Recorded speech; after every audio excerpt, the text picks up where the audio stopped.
Manu, bienvenido al Sancocho nuevamente, segundo episodio. ¿Qué tal todo? Hola Dairon, feliz de estar de nuevo contigo conversando, hablando de estas cosas que son importantes para nosotros y que supongo que también lo sea para la audiencia, ¿no? ¿Qué tal las primeras impresiones del primer episodio? ¿Cómo te fue? ¿Qué te dijeron tus amigos? Fue una novedad otra vez volver a escuchar y ver los comentarios, los compañeros escribiendo de nuevo, ay, qué bueno que volvieron a sacar el Sancocho y qué bueno que iniciaron la siguiente temporada. Y bueno, ha sido un reto, yo creo que ha sido un reto para nosotros volver a comenzar, adaptarse de nuevo como al formato. Creo que ha sido uno de los retos interesantes para nosotros, encontrarnos, porque seguimos de alguna manera manejando ciertas distancias, ¿no? A pesar de que ya estamos en el territorio, es un territorio denso.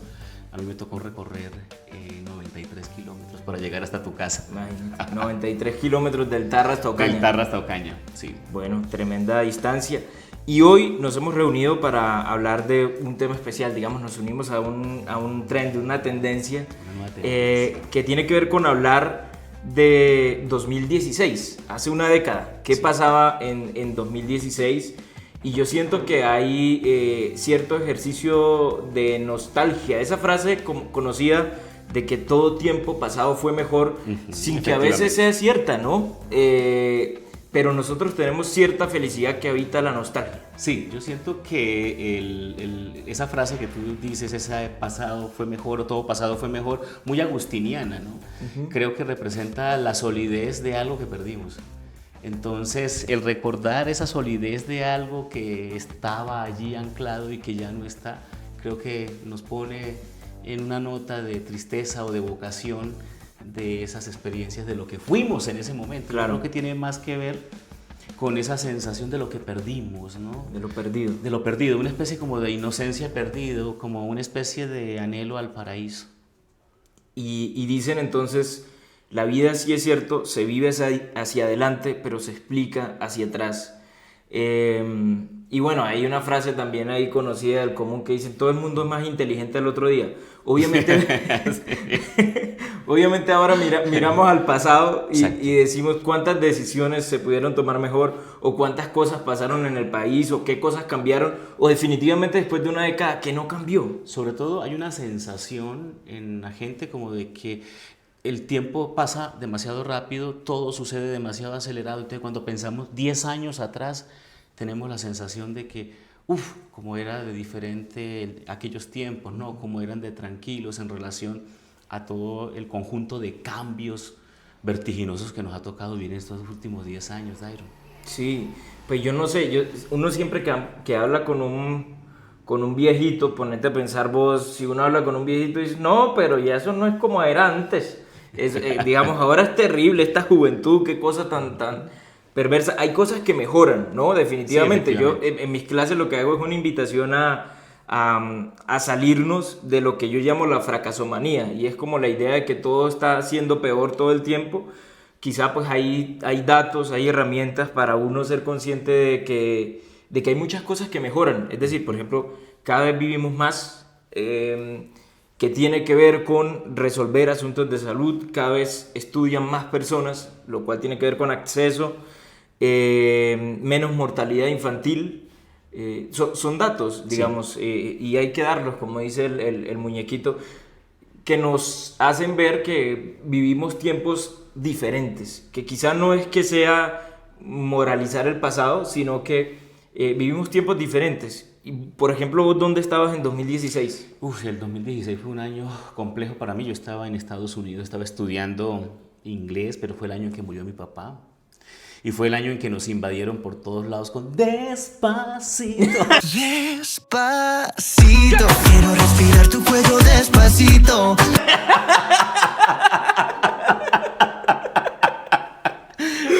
Fue la canción bomba de Luis Ponce. Sí. Entonces, pero sí, estaba en la ciudad de Tulsa terminando estudios de inglés, sufriendo mucho el inglés, padeciendo la vida norteamericana, padeciendo el clima, la cultura, la distancia, la soledad, todo lo que uno enfrenta cuando uno sale del país. Sí, fue un año complejo. Fue un año donde yo estaba hice quinto o sexto semestre de Derecho, y personalmente en esa mitad del pregrado yo sí pensaba si honestamente quería dedicarme a eso o no. Y en esa crisis hubo una época donde pensé que la música era como mi alternativa de vida. Y no sé, quizá uno piensa que hay escenarios que no vivió. Si echamos el cassette, Sí. como diríamos los ochenteros, si echamos el cassette hacia atrás y le damos play de nuevo, quizá esta historia sería diferente. No sé si mejor o peor, pero al menos diferente. Si hubiésemos elegido caminos, si vos te quedás en Estados Unidos y si yo me dedico a la música, no sé si fuéramos más felices o menos. O no sé, quizá los que nos ven también pueden pensar en sus propias historias Sí. y cómo hubiesen sido diferentes con una sola decisión. Yo he llegado a una conclusión frente a eso que dices, Dairon, y es que pues uno no le tengo miedo al supuesto, ¿no? Porque creo que el supuesto puede alimentar la frustración y evitar lo que vivimos en el momento. Entonces, pues si contemplo la realidad, si me hubiese quedado en Estados, ¿qué hubiese pasado si me quedo en Estados Unidos? Si me hubiese quedado, creo que es un supuesto que nunca no se dio. Entonces yo regresé. Y el regresar me hizo que me articulara inmediatamente a la vida de aquí, otra vez a la vida laboral, e insertarme de nuevo en la vida social y civil acá, en Colombia, y luego en mi región, que fue muy importante para mí. Yo nunca había estado en la región.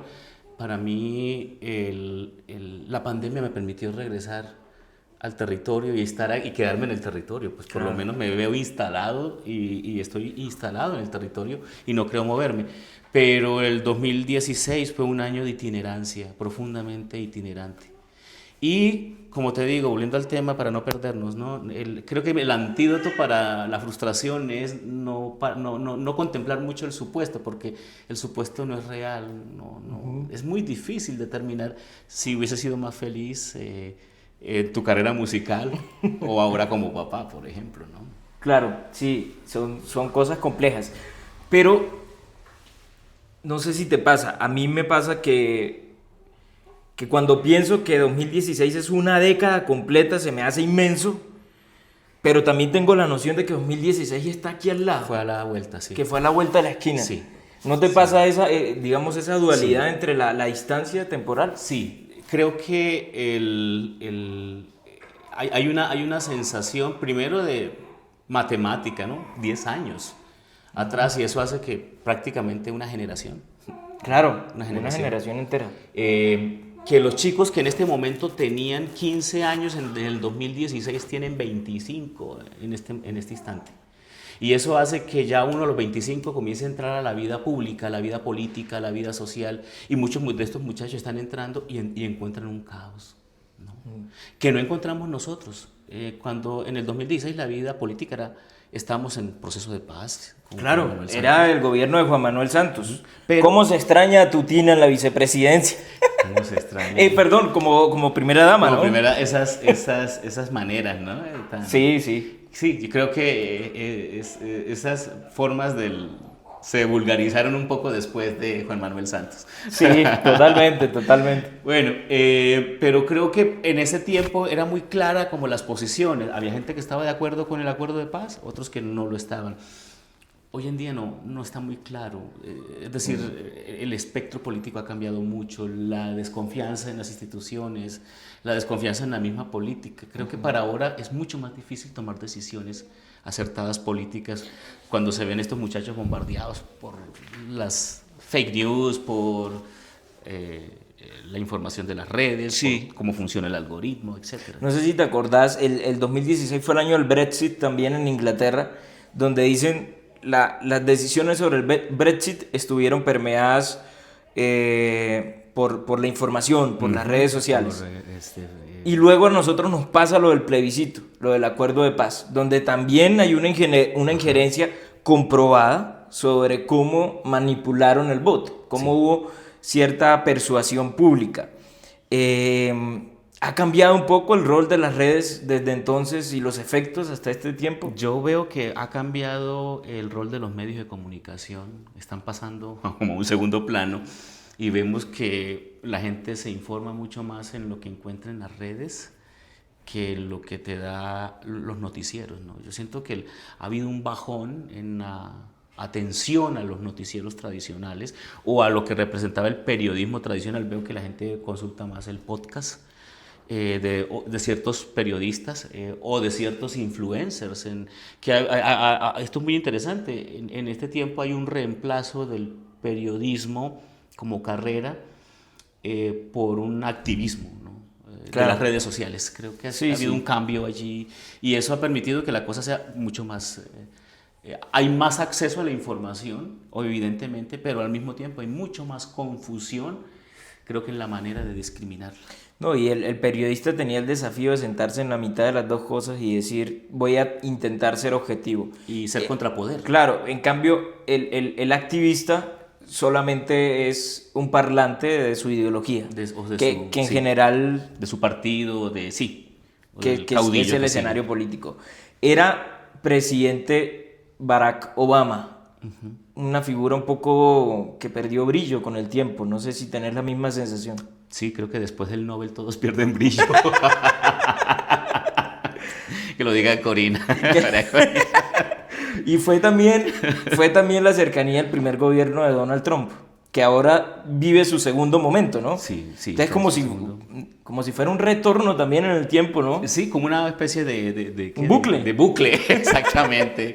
Es como la serie esta de Dark, ¿cierto? Que, si no soy mal, Stranger Things es por esa fecha donde sale a la luz. Claro, exactamente, sí. Entonces creo que hay no un eterno retorno, porque este retorno recargado 2.0 es diferente de Donald Trump, ¿no? Viene con una nueva retórica. Es un autoritarismo diferente. Sí, es una forma de desempolvar las doctrinas antiguas que tenía Estados Unidos para dominar el resto del continente. Pero creo que hay algo también interesante y es una nueva conciencia también. 10 años después hay una nueva conciencia frente al planeta, frente a los animales, por ejemplo, frente a la espiritualidad. Creo que hay un nuevo retorno después, hay unas nuevas búsquedas. De nuevo volvemos otra vez a contemplar la posibilidad del pacifismo, porque nos hemos enfrentado a una cantidad de guerras fragmentadas, ¿no?, en el mundo. Y creo que esto hace que las nuevas generaciones dicen, no queremos tampoco esto. Y paradójicamente también hay una especie, creo, por lo menos lo veo muy marcado, de retorno, lustramiento, reencauche de algunas derechas en el mundo, de manera bastante marcada, ¿no? Caricaturizada, diría yo un poco también. Entre 2016 y 2026 hay de 2016 4 años al inicio de la pandemia. Y creo que la pandemia llegó también para cambiar muchas cosas en nosotros, en el mundo. Hay aportes interesantes. Curioso, porque creímos que de la pandemia supuestamente se decía vamos a salir hechos mejores personas. ¿Y qué carajos? El mundo volvió a ser el mismo. La pandemia demostró que el egoísmo humano no desaparece, ¿no? Al contrario, se puede agudizar en los momentos de crisis. Y creo que una crisis mal gestionada de la pandemia llevó a una exacerbación de la población, a unos miedos también infundados, unos controles peligrosos. Pero también la pandemia nos permitió encontrar y revisar eso. Creo que eso fue importante, ¿no? Y en un aspecto mucho más cercano, mucho más local, mucho más, por lo menos lo hablo desde mi caso personal, la pandemia nos permitió quitar un velo frente a la salud mental. Comenzamos a contemplar una cantidad de situaciones de salud mental en pandemia.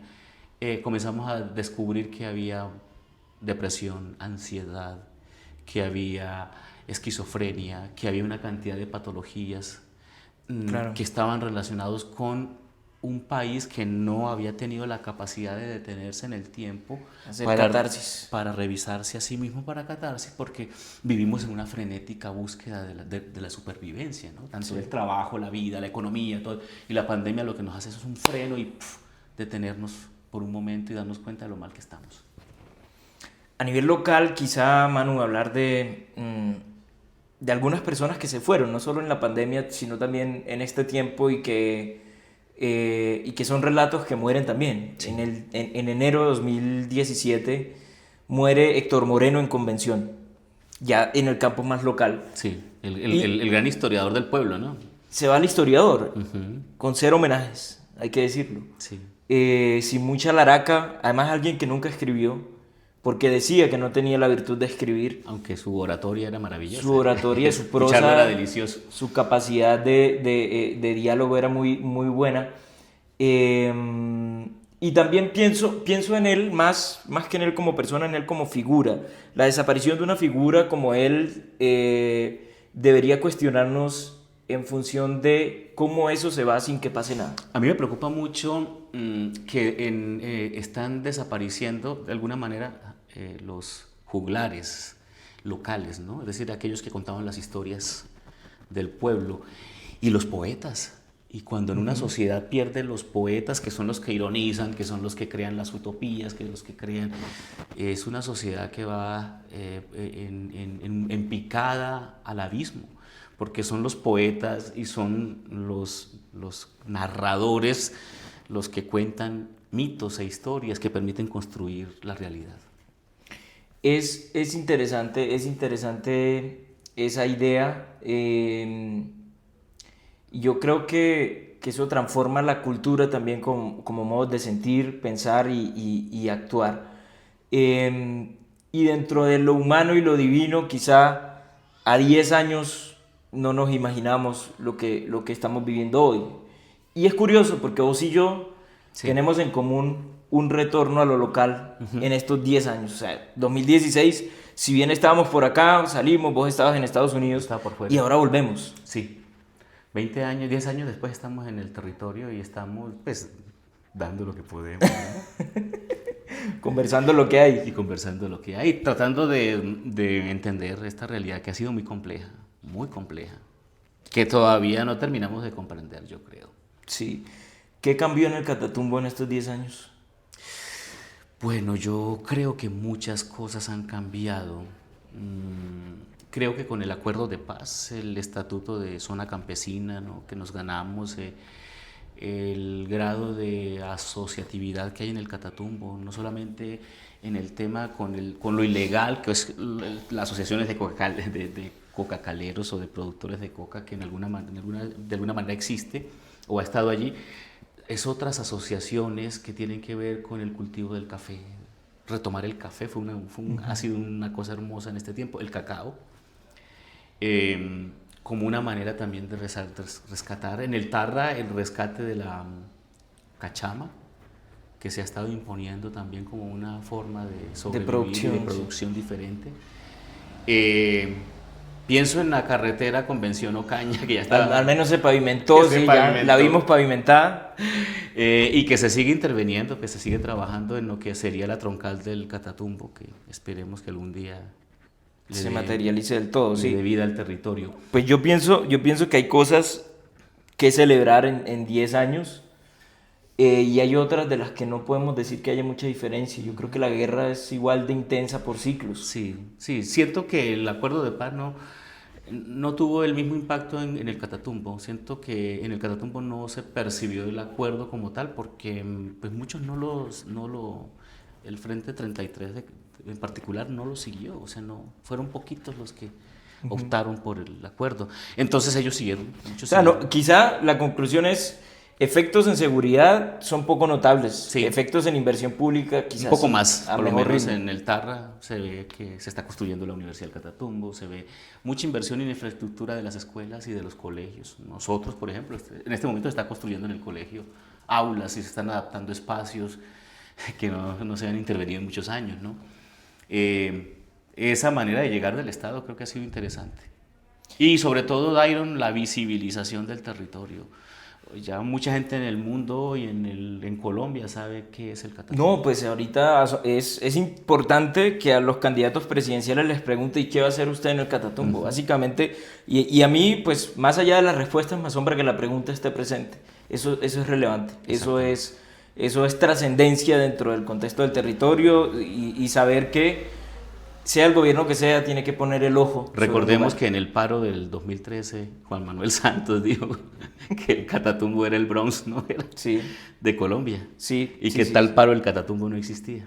El tal paro nacional agrario no existe. Claro, y eso disparó las energías en ese momento.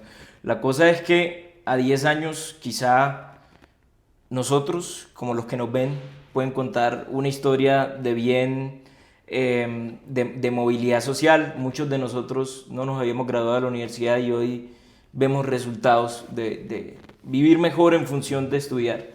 Y quizá esa sea una reflexión Creo también que la para cerrar. posibilidad de haber estudiado, de haber salido del territorio para estudiar por fuera, de haber hecho una maestría, de ver otras cosas. De ver otras cosas y luego retornar con todo ese capital que hemos adquirido al territorio para poderlo compartir con ustedes también. Aquí estamos y ese ha sido el sancocho de la nostalgia, de hablar de 2016. Tren del 2016. Y bueno, ahí nos vamos despacito. Nos vamos entonces despacito. Hasta el siguiente episodio. Muchas gracias por seguirnos. Despacito, quiero respirar tu cuello despacito.